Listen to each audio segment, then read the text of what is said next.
आदर और महिमा हो तेरी, तू ही हमारा खुदा, तेरी ही महिमा हम गाए, तू ही हमारा प्रभु। आदर और महिमा हो तेरी, तू ही हमारा खुदा, तेरी ही महिमा हम गाए, तू हमारा प्रभु। हम हाथ उठाकर गाएंगे, यीशु तेरा नाम रहे ऊंचा।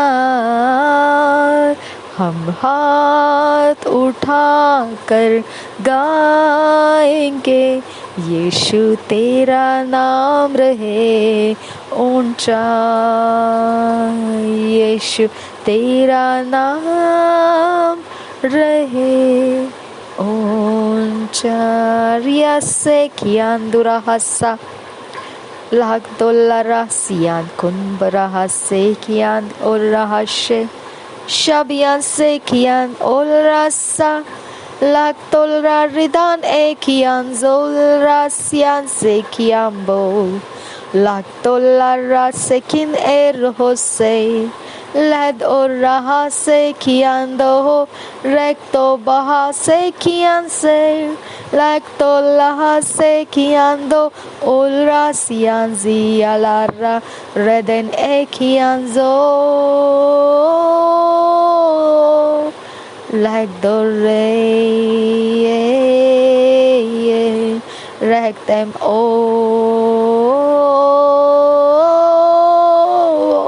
रेक्तन से लद और राजियान से कियान तो लग दो रियान से जियान से।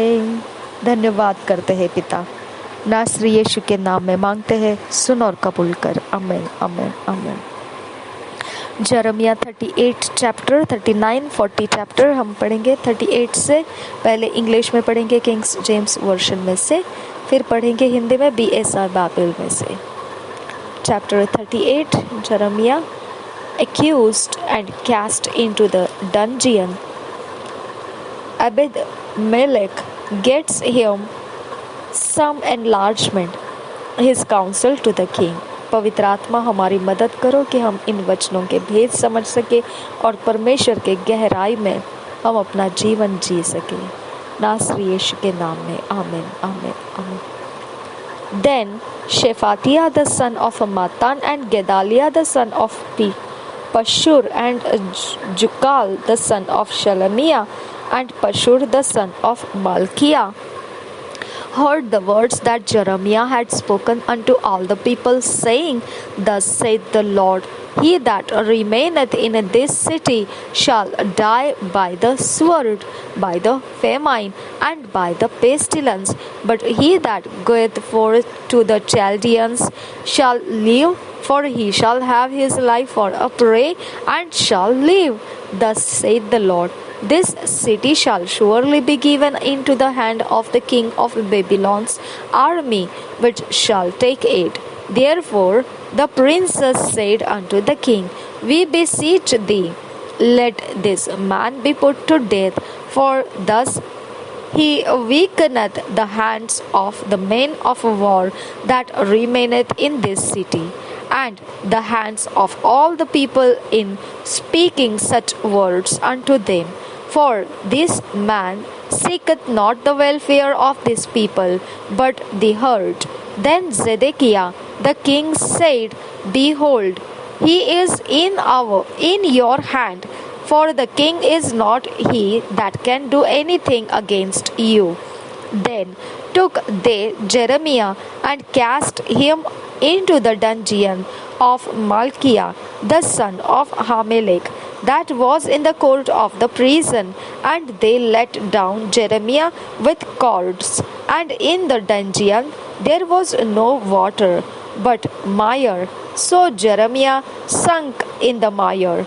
Now, when Abed-melech the Ethiopian, one of the eunuchs which was in the king's house, heard that they had put Jeremiah in the dungeon, the king, then sitting in the gate of Benjamin, Ebed-melech went forth out of the king's house, heard that they had put Jeremiah in the dungeon, the king then sitting in the gate of Benjamin. Ebed-melech went forth out of the king's house and spake to the king, saying, My lord, the king, these men have done evil in all that they have done to Jeremiah the prophet, whom they have cast into the dungeon, and he is like to die for hunger in the place where he is, for there is no more bread in the city. Then the king commanded Abed-melech the Ethiopian, saying, Take from hence 30 men with 3, and take up Jeremiah the prophet out of the dungeon before he die. So Abed-melech took the men with him and went into the house of the king under the treasury, and took thence old cast cloths and old rotten rags, and let them down by cords into the dungeon to Jeremiah. And Abed-melech the Ethiopian said unto Jeremiah, Put now these old cast clouds and rotten rags under thine armholes, under the cords. And Jeremiah did so. So they drew up Jeremiah with cords and took him up out of the dungeon, and Jeremiah remained in the court of the prison. Then Zedekiah the king sent and took Jeremiah the prophet unto him into the third entry, that is in the house of the Lord. And the king said unto Jeremiah, I will ask thee a thing, hide nothing from me. Then Jeremiah said unto Zedekiah, If I declare it unto thee, wilt thou not surely put me to death? And if I give thee counsel, wilt thou not hearken unto me? So Zedekiah the king sware secretly unto Jeremiah, saying, As the Lord liveth, that made us this soul, I will not put thee to death, neither will I give thee into the hand of these men that seek thy life. Then said Jeremiah unto Zedekiah, Thus saith the Lord, the God of hosts, the God of Israel, If thou wilt assuredly go forth unto the king of Babylon's princes, then thy soul shall live, and this city shall not be burnt with fire, and thou shalt live, and thine house. But if thou wilt not go forth to the king of Babylon's princes, then shall this city be given into the hand of the Chaldeans, and they shall burn it with fire, and thou shalt not escape out of their hand. And Zedekiah the king said unto Jeremiah, I am afraid of the Jews that are fallen to the Chaldeans, lest they deliver me into their hand, and they mock me. But Jeremiah said, They shall not deliver thee. Obey, I beseech thee, the voice of the Lord which I speak unto thee. So it shall be well unto thee, and thy soul shall live. But if thou refuse to go forth, this is the word that the Lord hath shewed me. And behold, all the women that are left in the king of Judah's house shall be brought forth to the king of Babylon's princes, and those women shall say, Thy friends have set thee on and have prevailed against thee. Thy feet are sunk in the mire, and they are turned away back. So they shall bring out all thy wives and thy children to the Chaldeans, and thou shalt not escape out of their hand, but shalt be taken by the hand of the king of Babylon, and thou shalt cause this city to be burned with fire. Then said Zedekiah unto Jeremiah, Let no man know of these words, and thou shalt not die. But if the princes hear that I have talked with thee, and they come unto thee, and say unto thee, Declare unto us now what thou hast said unto the king, hide it not from us, and we will not put thee to death. Also, what the king said unto thee, then thou shalt say unto them, I presented my supplication before the king that he would not cause me to return to Jonathan's house to die there. Then came all the princes unto Jeremiah and asked him, and he told them according to all these words that the king had commanded. So they left off speaking with him, for the matter was not perceived. So Jeremiah abode in the court of the prison until the day that Jerusalem was taken, and he was there when Jerusalem was taken. Chapter 39. Jerusalem taken. Zedekiah made blind and sent to Babylon. The city ruined, the people carried away captive. First verse से पढ़ेंगे. In the 9th year of Zedekiah king of Judah, in the 10th month, came Nebuchadnezzar king of Babylon and all the army against Jerusalem, and they besieged it. And in the 11th year of Zedekiah, in the 4th month, the 9th day of the month, the city was broken up. And all the princes of the king of Babylon came in and sat in the middle gate, even Nergal-Sharezer, Samgar-Nebo, Sarsekim, Rabsaris, Nergal-Sharezer, Rabmag, with all the residue of the princes of the king of Babylon. And it came to pass that when Zedekiah the king of Judah saw them, and all the men of war, then they fled and went forth out of the city by night by the way of the king's garden, by the gate betwixt the two walls, and he went out the way of the plain. But the Chaldeans' army pursued after them and overtook Zedekiah in the plains of Jericho. And when they had taken him, they brought him up to Nebuchadnezzar king of Babylon, to Riblah in the land of Hamath, where he gave judgment upon him. Then the king of Babylon slew the sons of Zedekiah in Riblah before his eyes. Also the king of Babylon slew all the nobles of Judah. Moreover, he put out Zedekiah's eyes, and bound him with chains to carry him to Babylon. And the Chaldeans burned the king's house and the houses of the people with fire, and break down the walls of Jerusalem. Then Nebuzaradan, the captain of the guard, carried away captive into Babylon the remnant of the people that remained in the city, and those that fell away, that fell to him with the rest of the people that remained. But Nebuzaradan, the captain of the guard, left of the poor of the people which had nothing in the land of Judah, and gave them vineyards and fields at the same time.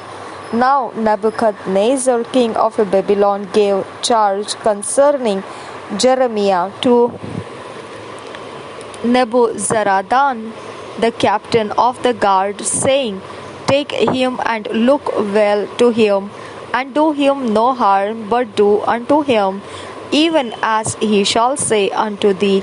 So Nebuzaradan, the captain of the guard, sent, and Nebushazban, Rabsaris, and Nergal-Sharezer, Rabmag, and all the king of Babylon's princes. Even they sent and took Jeremiah out of the court of the prison, and committed him unto Gedaliah the son of Ahikam the son of Shaphan, that he should carry him home. So he dwelt among the people.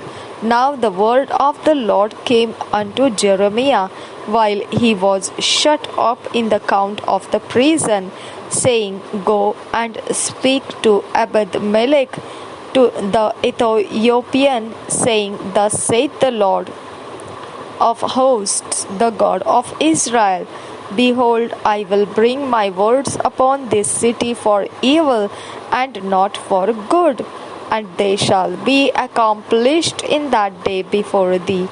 But I will deliver thee in that day, saith the Lord, and thou shalt not be given into the hand of the men of whom thou art afraid. For I will surely deliver thee, and thou shalt not fall by the sword, but thy life shall be for a prey unto thee, because thou hast put thy trust in me, saith the Lord. Chapter 40. Jeremiah, being set free by Nebuzaradan, gives to Gedaliah the dispersed Jews repair to him Ishmael's conspiracy. First verse. The word that came to Jeremiah from the Lord after that Nebuzaradan, the captain of the guard, had let him go from Ramah, when he had taken him being bound in chains among all that were carried away captive of Jerusalem and Judah, which were carried away captive unto Babylon. And the captain of the guard took Jeremiah and said unto him, The Lord thy God hath pronounced this evil upon this place. Now the Lord hath brought it and done according as he hath said, because ye have sinned against the Lord, and have not obeyed his voice. Therefore this thing is come upon you. And now, behold, I loose thee this day from the chains which were upon thine hand. If it seem good unto thee to come with me into Babylon, come, and I will look well unto thee. But if it seem ill unto thee to come with me into Babylon, forbear, behold, all the land is before thee, whither it seemeth good and convenient for thee to go, thither go. Now while he was not yet gone back, he said, Go back also to Gedaliah the son of Ahikam, the son of Shaphan, whom the king of Babylon hath made governor over the cities of Judah, and dwell with him among the people, or go wheresoever it seemeth convenient unto thee to go. So the captain of the guard gave him victuals and a reward, and let him go. Then went Jeremiah unto Gedaliah the son of Ahikam to Mizpah, and dwelt with him among the people that were left in the land. Now when all the captains of the forces which were in the fields, even they and their men, heard that the king of Babylon had made Gedaliah the son of Ahikam governor in the land, and had committed unto him men and women and children, and of the poor of the land of them that were not carried away captive to Babylon, then they came to Gedaliah to Mizpah, even Ishmael the son of Nethaniah, and Johanan and Jonathan the sons of Kareah, and Seraiah the son of Tanhumeth, and the sons of Ephai, the Netophathite, and Jejaniah, the son of a Machathite, they and their men. And Gedaliah, the son of Ahikam, the son of Shaphan, swear unto them and to their men, saying, Fear not to serve the Chaldeans, dwell in the land and serve the king of Babylon, and it shall be well with you. As for me, behold, I will dwell at Mizpah to serve the Chaldeans, which will come unto us, but ye gather ye wine and summer fruits and oil, and put them in your vessels, and dwell in your cities that ye have taken.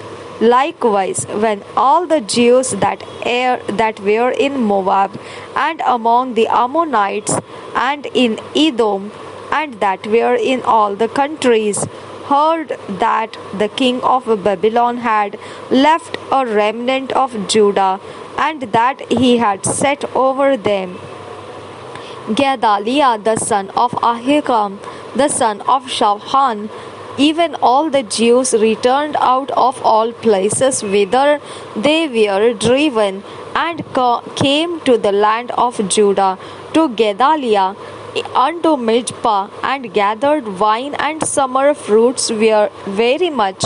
Moreover, Johanan, the son of Kareah, and all the captains of the forces that were in the fields, came to Gedaliah to Mizpah, and said unto him, Dost thou certainly know that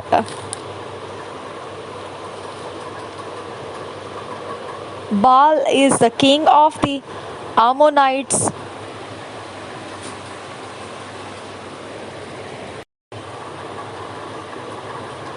Hath sent Ishmael, the son of Nethaniah, to slay thee. But Gedaliah, the son of Ahikam, believed them not. Then Johanan, the son of Kareah, spake to Gedaliah in Mizpah secretly, saying, Let me go, I pray thee, and I will slay Ishmael the son of Nethaniah, and no man shall know it. Wherefore should he slay thee, that all the Jews which are gathered unto thee should be scattered, and the remnant in Judah perish? But Gedaliah, the son of Ahikam, said unto Johanan, the son of Kareah, Thou shalt not do this thing, for thou speakest falsely of Ishmael.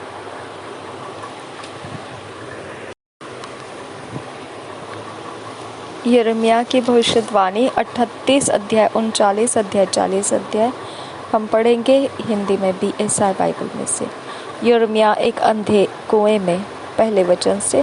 फिर जो वचन यिर्मयाह सब लोगों से कहता था, उनको मत्तान के पुत्र शपन्याह, पशहूर के पुत्र गदल्याह, शलेमिया के पुत्र युकल और मल्किया के पुत्र पशहूर ने सुना। यहोवा यों कहता है कि जो कोई इस नगर में रहेगा वह तलवार, महंगी और मरी से मरेगा, परंतु जो कोई कसदियों के पास निकल भागे वह अपना प्राण बचाकर जीवित रहेगा। यहोवा यों कहता है, यह नगर बेबीलोन के राजा की सेना के वश में कर दिया जाएगा और वह इसको ले लेगा। इसलिए उन हकीमों ने राजा से कहा, उस पुरुष को मरवा डाल, क्योंकि वह जो इस नगर में बचे हुए योद्धाओं और अन्य सब लोगों से ऐसे ऐसे वचन कहता है जिससे उनके हाथ पांव ढीले पड़ जाते हैं, क्योंकि वह पुरुष इस प्रजा के लोगों की भलाई नहीं वरन बुराई ही चाहता है। सिदकिय्याह राजा ने कहा, सुनो, वह तो तुम्हारे वश में है, क्योंकि ऐसा नहीं हो सकता कि राजा तुम्हारे विरुद्ध कुछ कर सके। तब उन्होंने यिर्मयाह को लेकर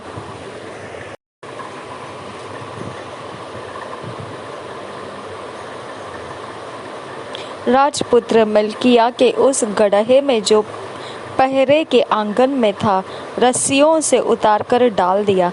उस गड्ढे में पानी नहीं, केवल दलदल था और यिर्मयाह कीचड़ में धंस गया।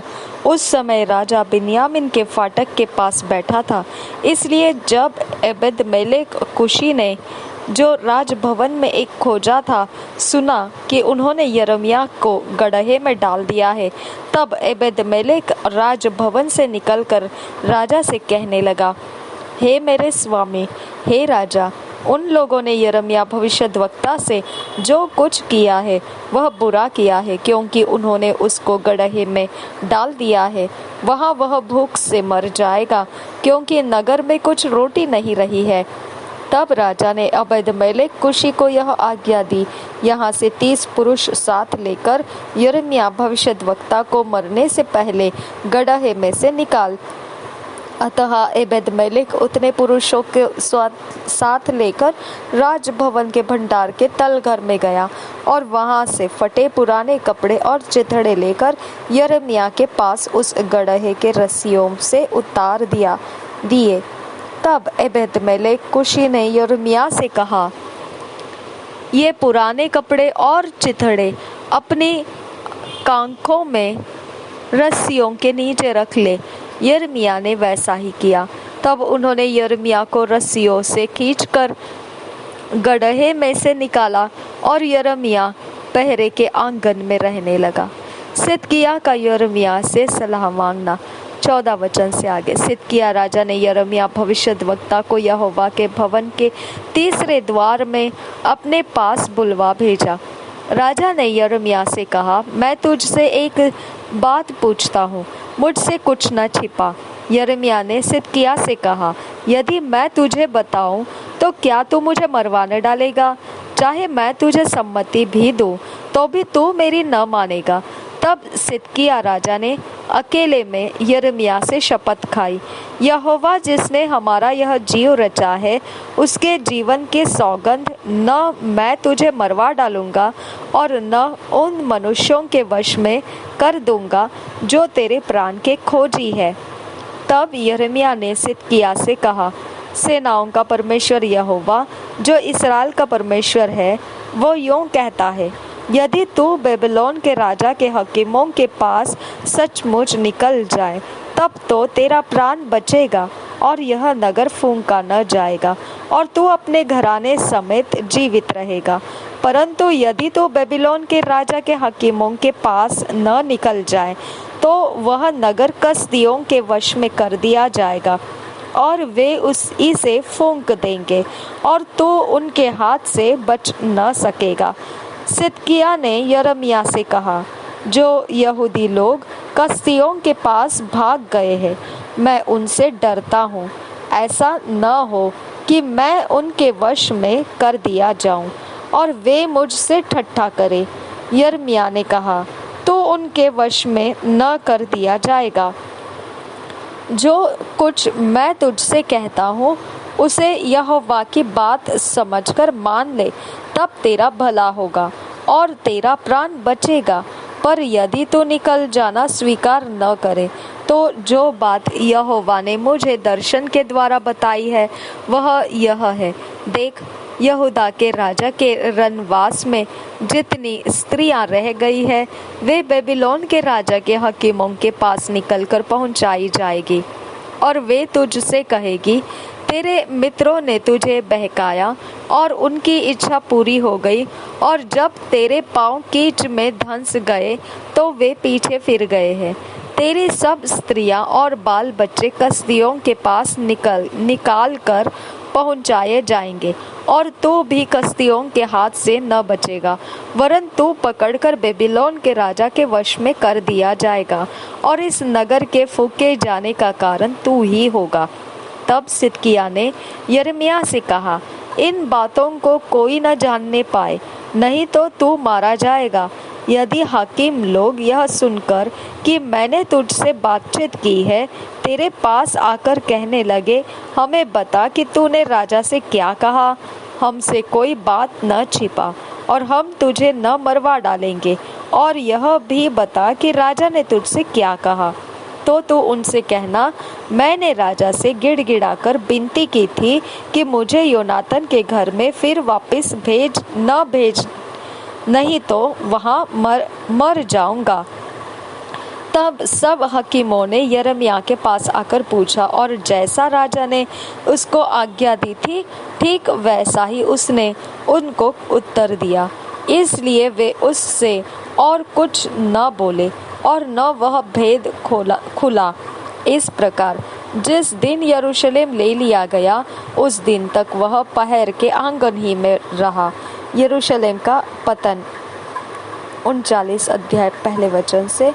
यहूदा के राजा सिदकिय्याह के राज्य के 9वें वर्ष के 10वें महीने में बेबीलोन के राजा नबूकदनेस्सर ने अपनी सारी सेना समेत यरूशलेम पर चढ़ाई करके उसे घेर लिया।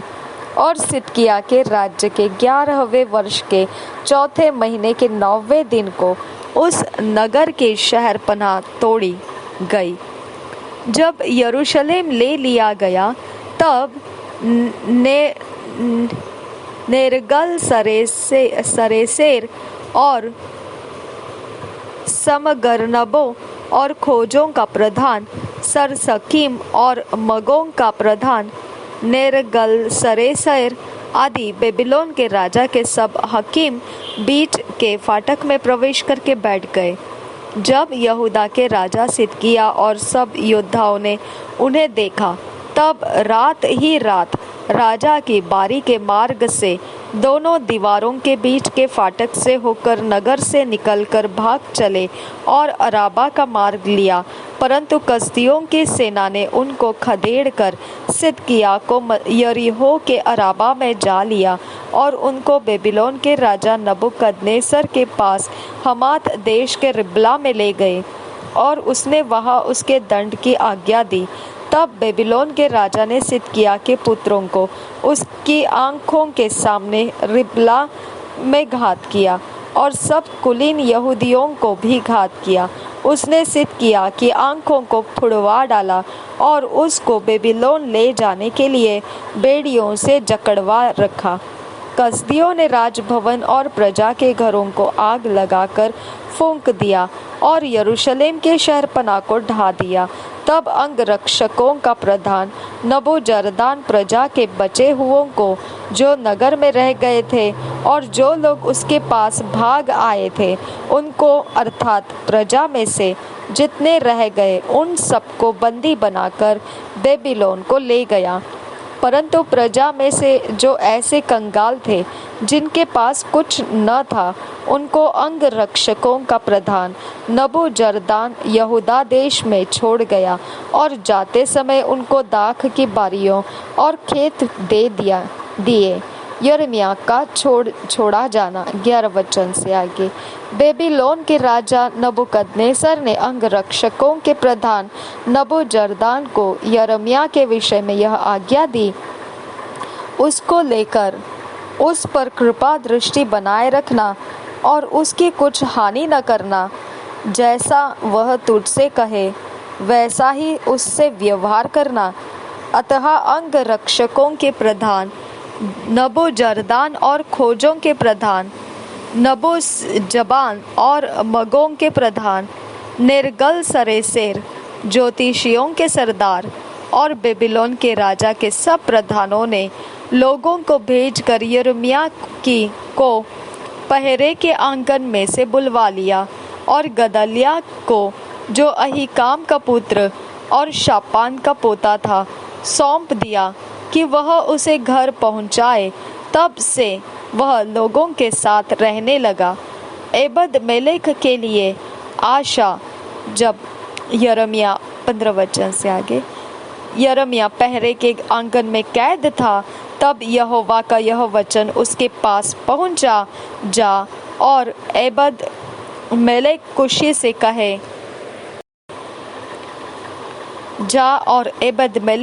से कहे, इस्राएल का परमेश्वर सेनाओं का यहोवा तुझ से यूं कहता है, देख मैं अपने वे वचन जो मैंने इस नगर के विषय में कहे हैं इस प्रकार पूरा करूँगा कि इसका कुशल न होगा, हानि ही होगी, और उस समय उनका पूरा होना तुझे दिखाई पड़ेगा। परंतु यहोवा की यह वाणी है कि उस समय मैं तुझे बचाऊंगा, और जिन मनुष्यों से तू भय खाता है तो उनके वश में नहीं किया जाएगा, क्योंकि मैं तुझे निश्चय बचाऊंगा और तू तलवार से न मरेगा, तेरा प्राण बचा रहेगा। यहोवा की यह वाणी है। यह इस कारण होगा कि तूने मुझ पर भरोसा रखा है। यिर्मयाह का गदल्याह के साथ रहना। 40 अध्याय पहले वचन से। जब अंगरक्षकों के प्रधान नबूजरदान ने यिर्मयाह को रामा में उन सब यरूशलेमी और यहूदी बंदियों के बीच हथकड़ियों से बंधा हुआ पाकर, जो बेबीलोन जाने को थे, छुड़ा लिया, उसके बाद यहोवा का वचन उसके पास पहुंचा। अंगरक्षकों के प्रधान नबूजरदान ने यिर्मयाह को उस समय अपने पास बुला लिया और कहा, इस स्थान पर यह जो विपत्ति पड़ी है वह तेरे परमेश्वर यहोवा की कही हुई थी। जैसा यहोवा ने कहा था वैसा ही उसने पूरा भी किया है। तुम लोगों ने जो यहोवा के विरुद्ध पाप किया और उसकी आज्ञा नहीं मानी, इस कारण तुम्हारी यह दशा हुई है। अब मैं तेरी इन हथकड़ियों को काटे देता हूँ, और यदि मेरे संग बेबीलोन में जाना तुझे अच्छा लगे तो चल, वहाँ मैं तुझ पर कृपा दृष्टि रखूँगा, और यदि मेरे संग बेबीलोन जाना तुझे न भाए तो यही रह जा। देख, सारा देश तेरे सामने पड़ा है, जिधर जाना तुझे अच्छा और ठीक जंचे उधर ही चला जा। वह वही था कि नबूजरदान ने फिर उससे कहा, गदल्याह जो अहीकाम का पुत्र और शापान का पोता है, जिसको बेबीलोन के राजा ने यहूदा के नगरों पर अधिकारी ठहराया है, उसके पास लौट जा और उसके संग लोगों के बीच रहे, या जहाँ कहीं तुझे जाना ठीक जान पड़े वही चला जा। अतः अंगरक्षकों के प्रधान ने उसको भोजन सामग्री और कुछ द्रव्य भी देकर विदा किया।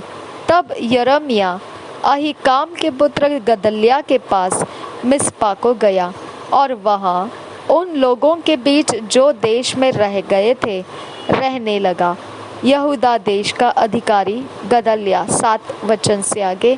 योद्धाओं के जो दल दिहात में थे, जब उनके सब प्रधानों ने अपने जनों समेत सुना कि बेबीलोन के राजा ने अहीकाम के पुत्र गदल्याह को देश का अधिकारी ठहराया है, और देश के जिन कंगाल लोगों को वह बेबीलोन को नहीं ले गया, क्या पुरुष, क्या स्त्री, क्या बाल बच्चे, उन सबों को उसे सौंप दिया है। तब नतन्याह का पुत्र इश्माएल, कारेह के पुत्र योहानान, योनातान और तन्हुसेत का पुत्र सराया और अपय नतोपावासी के पुत्र और किसी माकावासी का पुत्र यजन्या अपने जनों समेत गदल्याह के पास मिस्पा में आए। गदल्याह जो अहीकाम का पुत्र और शापान का पोता था, उसने उनसे और उनके जनों से शपथ खाकर कहा, कसदियों के अधीन रहने से मत डरो, इसी देश में रहते हुए बेबीलोन के राजा के अधीन रहो, तब तुम्हारा भला होगा। मैं तो इसीलिए मिस्पा में रहता हूँ कि जो कसदी लोग हमारे यहाँ आए उनके सामने हाजिर हुआ करूँ। परंतु तुम दाख मधु और धूप काल के फल और तेल को बेखटके और बर्तनों में रखो, अपने बर्तनों में रखो, और अपने लिए नगरों में बसे रहो। फिर जब मोआबियों, अम्मोनियों, एदोमियों और अन्य सब जातियों के बीच रहने वाले सब यहूदियों ने सुना कि बेबीलोन के राजा ने यहूदियों में से कुछ लोगों को बचा लिया और उन पर गदल्याह को, जो अहीकाम का पुत्र और शापान का पोता है, अधिकारी नियुक्त किया है, तब सब यहूदी जिन जिन स्थानों में तितर बितर हो गए थे वहां से लौटकर यहूदा देश के मिस्पा नगर में गदल्याह के पास आए और बहुत दाख मधु और धूप काल के फल बटोरने लगे। गदल्याह की हत्या 15-13 से। तब कारेह का पुत्र योहानान और मैदान में रहने वाले योद्धाओं के सब दलों के प्रधान मिस्पा में गदल्याह के पास आकर कहने लगे, क्या तू जानता है कि अम्मोनियों के राजा बालिस ने नतन्याह के पुत्र इश्माएल को तुझे जान से मारने के लिए भेजा है? परंतु अहीकाम के पुत्र गदल्याह ने उनकी प्रतीति न की। फिर कोरह के पुत्र योहानान ने गदल्याह से मिस्पा में छिपकर कहा, मुझे जाकर नतन्याह के पुत्र इश्माएल को मार डालने दे, और कोई इसे न जानेगा वह क्यों तुझे मार डाले। और जितने यहूदी लोग तेरे पास इकट्ठे हुए हैं वे क्यों तितर बितर हो जाए, और बचे हुए यहूदी क्यों नष्ट हो। अहीकाम के पुत्र गदल्याह ने कोरह के पुत्र योहानान से कहा, ऐसा काम मत कर, तू इश्माएल के विषय में झूठ बोलता है। धन्यवाद पिता परमेश्वर कि आपने हमारे इस समय का जो वचन पढ़ने का समय था, जितना भी शैतान ने अटैक किया है उसके एजेंट्स के द्वारा, तो बदला लेने के लिए सबसे श्रेष्ठ परमेश्वर है। जो भी आवाज़ शैतान ने हमारे इस रिकॉर्ड में होते समय जानते हुए बूझते हुए इस रिकॉर्ड के बीच में डाला है, उन सारे श्रापित आवाज़ों को प्रभु यीशु नासरी के नाम में हम कैंसल, ब्रेक और डिस्ट्रॉय कर देते हैं। उसके असर हमारे बाइबल रीडिंग के समय में जो भी लोग शामिल हैं किसी के ऊपर ना आए। नासरी यीशु के नाम में वो सारा असर हम रिवर्ट बैक कर देते हैं उन्हीं लोगों के घरों में और जीवनों में। उस सारे असर को हम भगा देते हैं, आज्ञा करते हैं नासरी यीशु के नाम में, निकल जा अपने लोगों के पास जहाँ से तुझे भेजा गया है। नासरी यीशु के लहू में हमारा बाइबल रीडिंग, पवित्र आत्मा के अलावा और कोई आवाज़ हमारे बाइबल रीडिंग के अंदर से लोगों के बीच में ना रहे। मेरे परमेश्वर पिता, हम लोग जो बाइबल रीडिंग में इकट्ठे हैं, सब कुछ के अंदर परमेश्वर तेरे आत्मा का आवाज़ मजबूत रख और बाकी सब आवाज़ों को डिस्ट्रॉय कर दे तेरी सामर्थ से। उसके काम, उसके सारे जो भी उनकी मनोकामनाएं थी, ये आवाज़ हमारे बीच में लाकर वो सारी मनोकामनाओं को मैं श्रापित करती हूँ यीशु के नाम में। Thank you Jesus. पवित्र आत्मा, हम तुझसे विनती करते हैं कि हमें फिट एंड फिक्स कर इन वचनों के भेद दे और पिता परमेश्वर हमारे जीवनों को बड़ा ईश्वरीय रचना में लेकर आ, नासरी यीशु के नाम में। आमेन, आमेन, आमेन। 2 years बाइबल रीडिंग प्लान, 2 साल का बाइबल रीडिंग प्लान हम देखेंगे। जब 2 साल का बाइबल रीडिंग प्लान हम पढ़ना है तो अकेले में बैठकर हमने पढ़ना है। John 9 chapter 18 to 27 words, 1 Chronicles 3 chapter, यूहन्ना रचित सुसमाचार 9 अध्याय 18 से 27 वचन, पहले इतिहास की पुस्तक 3 अध्याय। जैसे ही हम इसे पूरा पढ़ेंगे तो हम परमेश्वर के वचन के आधार से परमेश्वर का आत्मा हमको जो देना चाहता है, समझाना चाहता है, उन सारे बातों को हमारे जीवन में हम प्राप्त करते हुए जाएंगे। और ये समय अकेला में बैठकर जब परमेश्वर के आत्मा से हम सीख रहे होते हैं तो ऐसा समय परमेश्वर हमारे सारी कमज़ोरियों को, सारे दुर्बलताओं को हटाता है और हमें निश्चित मार्गदर्शन में लेकर चलता है। ऐसा होने के लिए परमेश्वर ने उसका आत्मा हमको दिया है। हमने उसके आत्मा के अनुसार चलना है, उसके अगुवाई में चलना है और वो परमेश्वर का आत्मा जो हमको सिखाता है उसका हमने लाभ उठाना है। प्रभु यीशु मसीह हम सब के साथ बना रहे। आमीन, आमीन, आमीन। धन्यवाद पवित्र आत्मा कि आप हमारे अंदर मौजूद हैं, हमें फिट एंड फिक्स आप कर रहे हो, इसीलिए धन्यवाद करते हैं। हमें ईश्वरीय रचना में आप लेकर आ रहे हो, इसके लिए हम धन्यवाद करते हैं। नासरी यीशु के नाम में, आमेन, आमेन, आमेन। थैंक यू आबा, thank you Jesus, thank you Holi spirit.